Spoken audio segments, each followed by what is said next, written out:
I reviewed Paper Mario: The Thousand Year Door in my last experience video, but I also reviewed the Nintendo Switch version a little bit too early. I was going off of mostly promotional material that I was able to find, so I can get the video out on launch day, so I should have marked that review as in progress, as I hadn't even played the game yet. So, my bad. Now that I have played the Nintendo Switch version, let's compare it to the original game and see how well it works.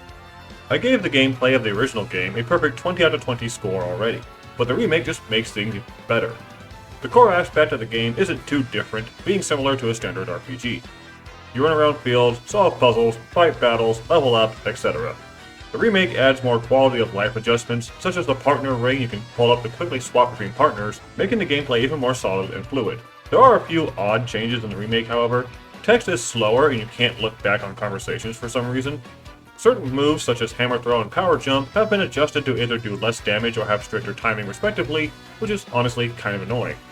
The remake adds a mix of good and bad adjustments to the gameplay, but I think the good outweighs the bad in both cases, so it remains a full 20 out of 20 points for me. During the making of this video, Thousand Year Door Analysis and Challenge channel, Ringle, released a video going over changes between the original game and the remake. I will leave a link to his video down below if you want to see these changes for yourself or find something new you may have missed. The story I gave 17 out of 20 points for the original game. The story itself is one of the best in my opinion. It's solid, and Mario and Peach's stories intertwine in some ways. The whole deal with the X-Nauts is great, and Bowser trying to play catch-up is hilarious, and these aspects of the story are kept intact in the remake, even with various dialogue and scene adjustments. The environments are some of the best in the series, filled with puzzles or obstacles you have to overcome in order to progress. There are some slight adjustments to the puzzles in the remake, but most of the challenges are kept intact or improved on. The biggest problem the original game had was its backtracking. I wrote the script for my previous video and recorded the lines for it before recording any video footage, so one thing I noticed when replaying the original game was backtracking is prevalent in just about every single area. The trip from Petalburg to Swamp Fortress, the Great Tree Maze, running around Glitzville, Twilight Trail's infamous back and forth, Keelhaul Key's Bobbery Rescue and Flavio Transportation, the seclusiveness of the XS Express, and the general white search. The extent of the backtracking varied based on the location, so some areas had it worse than others. Luckily, Nintendo understood this was one of the biggest problems we had with the game, so they made a few adjustments. Hooktail Castle has a pipe that makes returning up after falling to get a badge much easier. There is a warp pipe between Twilight Town and Creepy Steeple. Keelhaul Key has a spring that makes navigating an annoying area easier, and the search for General White becomes less annoying with a modified pipe route. While backtracking isn't completely removed, it is reduced by a significant amount, and that's really all we wanted.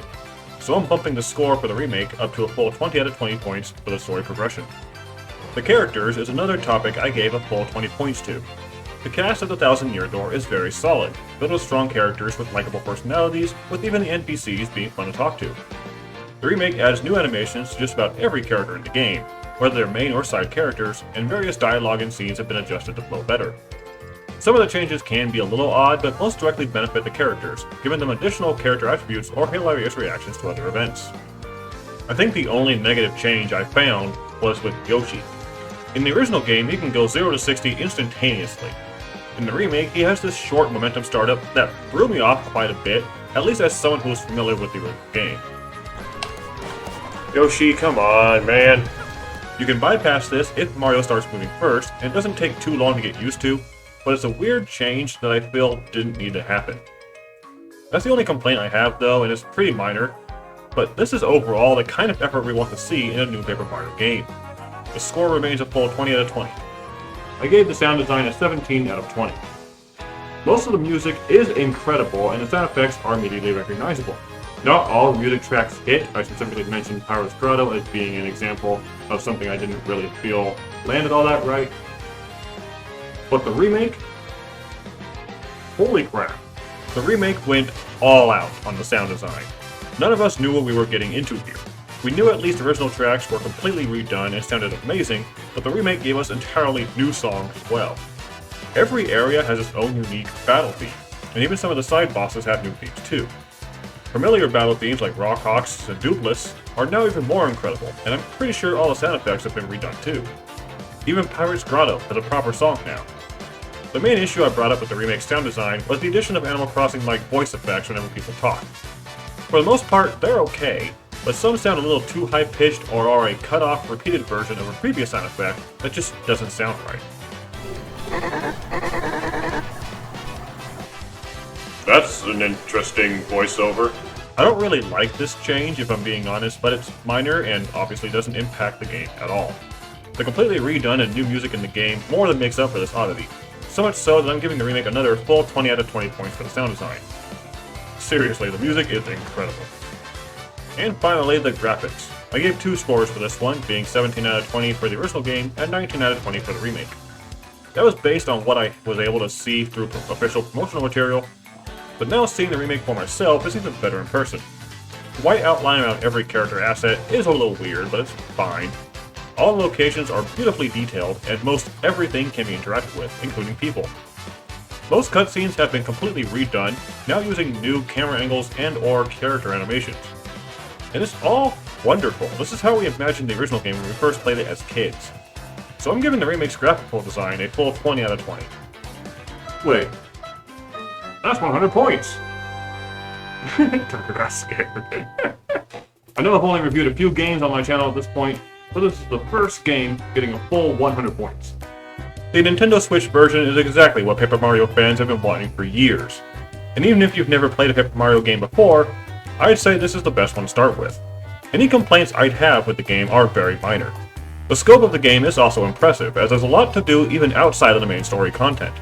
There's a list of side quests you can go on, many badges and recipes to find, and the remake even has a concept gallery for the original game you can unlock by finding all the star pieces. You can easily spend a lot of time getting immersed into the game, even when just focusing on main story content. After the original game, Paper Mario series was on this decline that was difficult to come back from, especially when they kept sticking with the formula from Sticker Star onward, and it wasn't changing all that much. This remake of the Thousand Year Door is one of several GameCube remakes that shows Nintendo does, indeed, listen to its fans, and I hope they continue to listen, and we get a new Paper Mario game in this format. There are some small issues with this remake, so is Paper Mario the Thousand Year Door for the Nintendo Switch a perfect game? No. But also yes. Hello everyone, thank you so much for watching this video, I really appreciate it. This is going to be a little bit of a shorter one, it's kind of more of an update video more than anything. As I've already talked about Paper Mario in general, I grew up with the original game, it was one of my favorite games at the time, and it still is pretty good. And this Nintendo Switch version just heightens that even more. So I can consider this, obviously, to be one of my favorite games of all time.